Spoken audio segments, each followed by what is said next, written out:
Break के बाद स्वागत है आपका। बढ़ते हैं अगली खबर की ओर। चित्तौड़गढ़ गैंगरेप मामले में बड़ा अपडेट है। पुलिस बड़ा खुलासा कर सकती है जल्द ही। मामले में खुलासे के करीब पहुंच चुकी है पुलिस। सूत्रों के हवाले से बड़ी खबर है, 2 संदिग्धों की भूमिका सामने आई है। सूत्रों के हवाले से बड़ी खबर, 2 संदिग्धों की भूमिका सामने आई। 2 पड़ोसी मामले में शक के दायरे में। भीलवाड़ा क्षेत्र का घटनाक्रम होने की जानकारी मिल रही है। बड़ा खुलासा कर सकती है पुलिस। चित्तौड़गढ़ गैंगरेप मामले में पुलिस जल्द कर सकती है बड़ा खुलासा। सूत्रों के हवाले से जो खबर मिल रही है वो ये कि 2 संदिग्धों की भूमिका इस पूरे मामले में सामने आई है। 2 पड़ोसी इस पूरे मामले में शक के दायरे में हैं और पुलिस अब इनसे पूछताछ करेगी। खुलासे के करीब पहुंच चुकी है पुलिस। बड़ी खबर टीवी स्क्रीन पर चित्तौड़गढ़ गैंगरेप मामले से जुड़ी।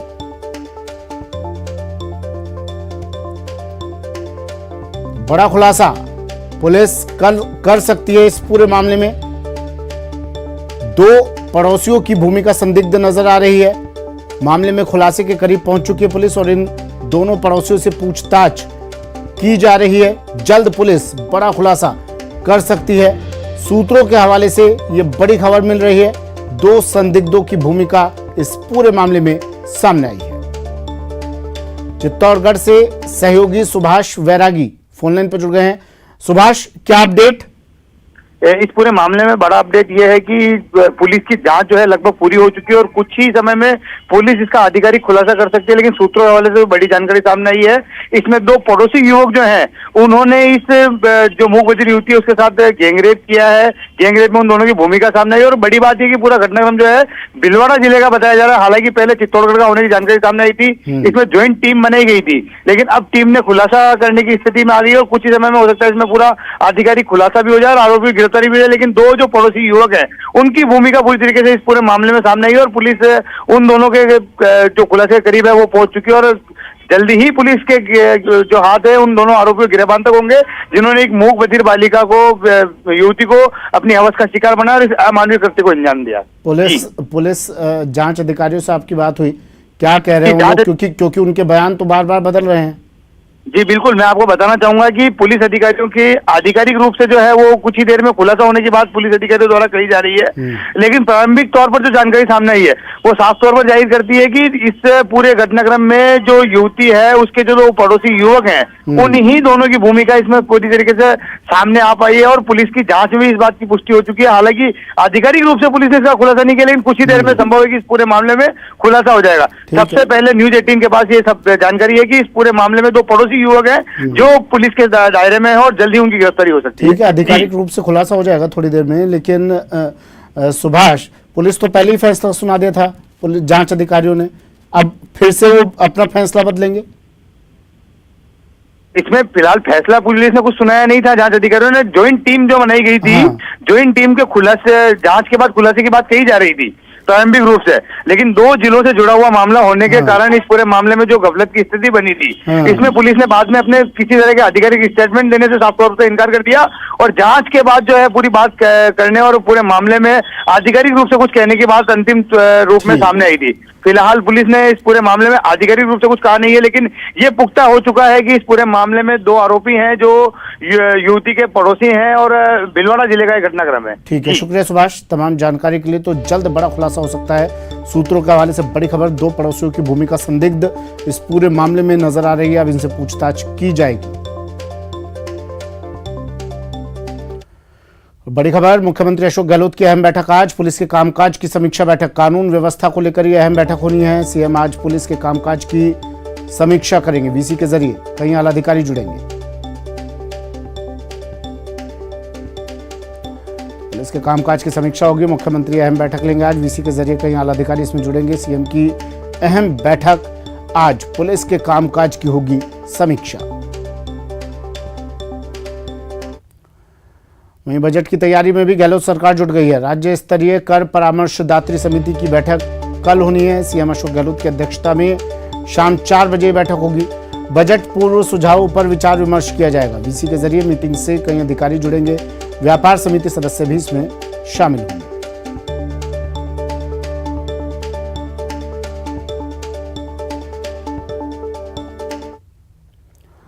राजसमंद जिले में शीतलहर का प्रकोप जारी है। शीतलहर के कारण आज सुबह का तापमान -1 डिग्री सेल्सियस दर्ज किया गया है। ऐसे में कुंभलगढ़ समेत कई अन्य जगहों पर वाहनों की छतों पर और खेतों में फसलों पर बर्फ की परत जम गई। मौसम विभाग की माने तो अगले 2 से 3 दिन कोल्ड वेव का असर और दिखाई दे सकता है।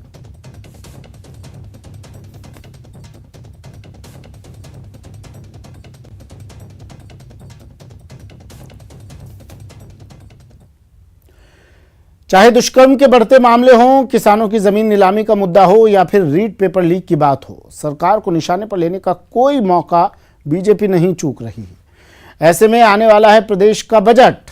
सरकार के सामने चुनौती है हर वर्ग को संतुष्ट करके इन मुद्दों को पीछे धकेलने की। ऊर्जा मंत्री भंवर सिंह भाटी का कहना है कि इस बार किसानों के लिए अलग से बजट पेश होगा, जिसमें किसानों को बड़ी राहत मिलने की उम्मीद है। उन्होंने रेप के मामलों में बीजेपी को राजनीति करने से बाज आने के लिए भी कहा है। भारतीय जनता पार्टी बिजली पर सरकार को हमेशा निशाने पर लेती रही है। भाजपा का आरोप है कि प्रदेश में बिजली की दरें देश में सबसे ज्यादा हैं। आने वाले बजट में सरकार पर इसे लेकर भारी दबाव होगा। बजट से पहले न्यूज 18 से खास बातचीत में ऊर्जा मंत्री भंवर सिंह भाटी ने कहा कि आने वाले समय में राजस्थान में बिजली की किल्लत नहीं रहेगी। सौर ऊर्जा के उत्पादन के मामले में राजस्थान देश में पहले पायदान पर पहुंच जाएगा। भाटी ने ये भी दावा किया कि हमने किसानों से किया वादा निभाया है। हमने वादा किया था कि बिजली की दरें नहीं बढ़ाई जाएंगी, तो हमने नहीं बढ़ाई। सरकार ने महंगी बिजली खरीदी, लेकिन किसानों पर इसका बोझ नहीं डाला। आम उपभोक्ताओं का भी हमने ध्यान रखा है। राजस्थान हालांकि सौर ऊर्जा के क्षेत्र में बहुत तेज गति से आगे बढ़ रहा है और आने वाले समय में हमारा प्रदेश देश में सबसे अग्रणी जो सोलर ऊर्जा बनाने वाले प्रदेश हैं उसमें पहले नंबर पर राजस्थान आ जाएगा। भाटी ने कहा कि किसान सरकार की प्राथमिकता में है। कांग्रेस ही किसानों की सच्ची हितैषी है। मुख्यमंत्री किसान ऊर्जा मित्र योजना और किसानों को कृषि कनेक्शन देना सरकार के एजेंडे में सबसे पहले है। अपने वादे के अनुसार मुख्यमंत्री इस बार किसानों के लिए अलग से बजट पेश करेंगे, जिसमें किसानों को बड़ी राहत मिलने की उम्मीद है। बिजली की दरों का निर्धारण हमारी जो रेगुलेटरी बॉडी है, एक नियामक आयोग बनाया हुआ है जो एक स्वतंत्र एजेंसी के रूप में भारत सरकार के इलेक्ट्रिसिटी एक्ट के तहत बनाई गई है। तो उसमें बिजली उत्पादन के लिए हमारे जो खर्चे होते हैं उसके आधार पर इसकी रेट का निर्धारण बिजली की दरों का होता है। पर राजस्थान में हम पूरा प्रयास कर रहे हैं कि चाहे घरेलू उपभोक्ता हो, चाहे इंडस्ट्रीज़ के लोग हों या किसान हो, सबको वाजिब दरों पर बिजली की उपलब्ध कराई जा सके। राजस्थान में दुष्कर्म की बढ़ती घटनाओं पर भी सरकार बीजेपी के निशाने पर रही है। इस पर भाटी ने कहा कि मुख्यमंत्री गहलोत इस मामले में संवेदनशील हैं। अपराधियों को कड़ी सजा दिलाई जाएगी। बेशक ऐसी घटनाएं दुखद हैं, लेकिन इस पर राजनीति करना इससे भी ज्यादा दुखद है। सरकार से बीजेपी के लोग ऐसी घटनाओं पर अलग तरीके से वो छींटाकशी करते हैं, मैं समझता हूँ कि उचित नहीं है। इस तरह की घटनाओं पर मुख्यमंत्री जी खुद कह चुके हैं कि चाहे कोई भी जांच करानी हो, सरकार हर तरह की जांच कराने के लिए भी तैयार है। और राजस्थान पुलिस इस प्रकार की घटनाओं की पुनरावृत्ति नहीं हो उसके लिए भी हमेशा लगातार सख्त कार्रवाई भी करती है। मुख्यमंत्री जी खुद उसकी मॉनिटरिंग लगातार करते हैं और ऐसी घटनाएं जितनी भी हुई है तो उनमें कड़ी से कड़ी सजा दिलवाने के लिए सरकार ने हमेशा सख्त कदम उठाए हैं। हाल ही में कर्जदार किसानों की जमीन नीलामी का मुद्दा जोर शोर से उठा था। बीजेपी सहित तमाम विरोधी दलों ने सरकार की खिंचाई की थी। सरकार को नीलामी प्रक्रिया को रद्द करना पड़ा था। फिर दुष्कर्म की घटनाओं पर सरकार की काफी किरकिरी हुई थी। इसके बाद रीट पेपर लीक के मुद्दे पर बीजेपी ने सरकार के खिलाफ हल्ला बोल रखा है। ऐसे में बजट आने वाला है, सरकार के पास मौका है। जनता को राहत देकर वो विपक्ष के हमलों का जवाब दे सकती है। राजसमंद से न्यूज 18 राजस्थान के लिए अलकेश सनाडे की रिपोर्ट। दुश्मन के इलाके में घुसकर उन्हें न सिर्फ ढेर करना बल्कि बंधक बनाकर भारत लाने की कहानियां आपने दास्तानों में सुनी होंगी, फिल्मों में देखी भी होगी, लेकिन आज हम आपको ऐसे ही एक शूरवीर से मिला रहे हैं।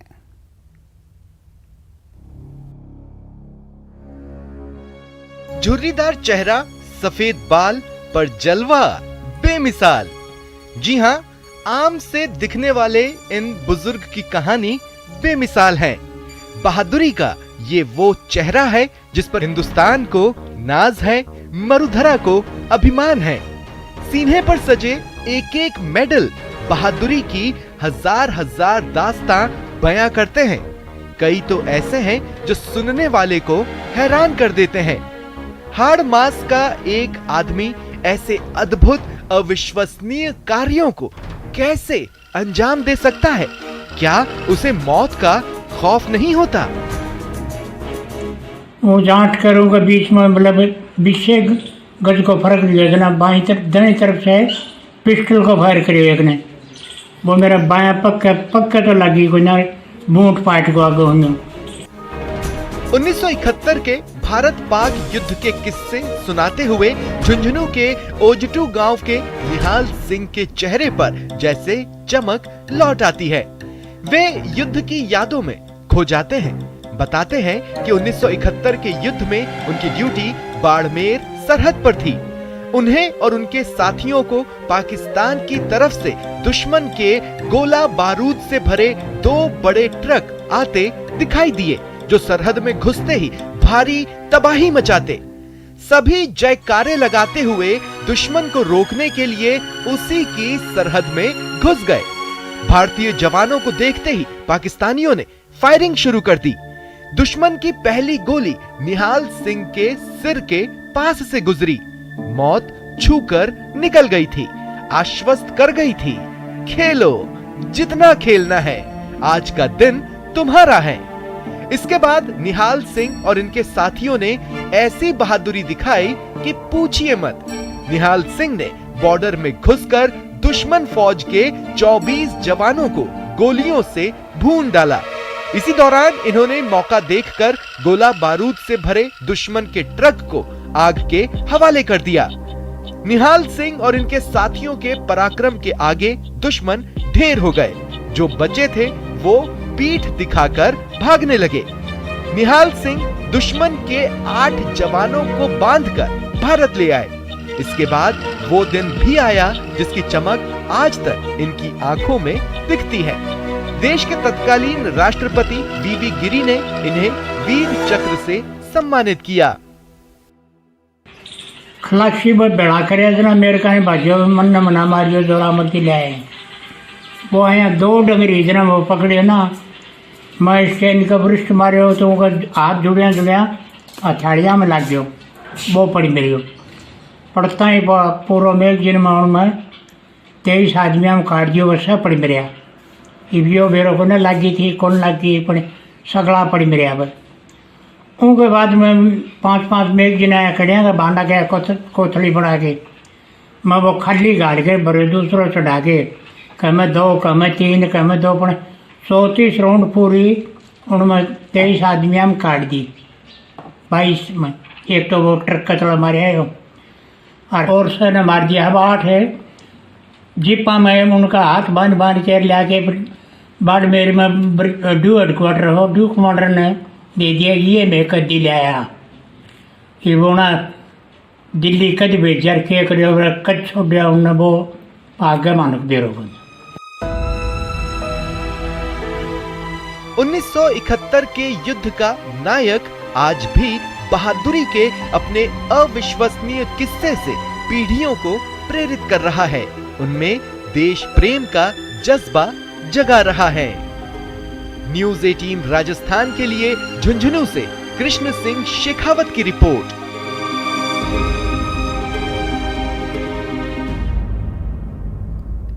फिलहाल इतना ही, दीजिए इजाजत, नमस्कार।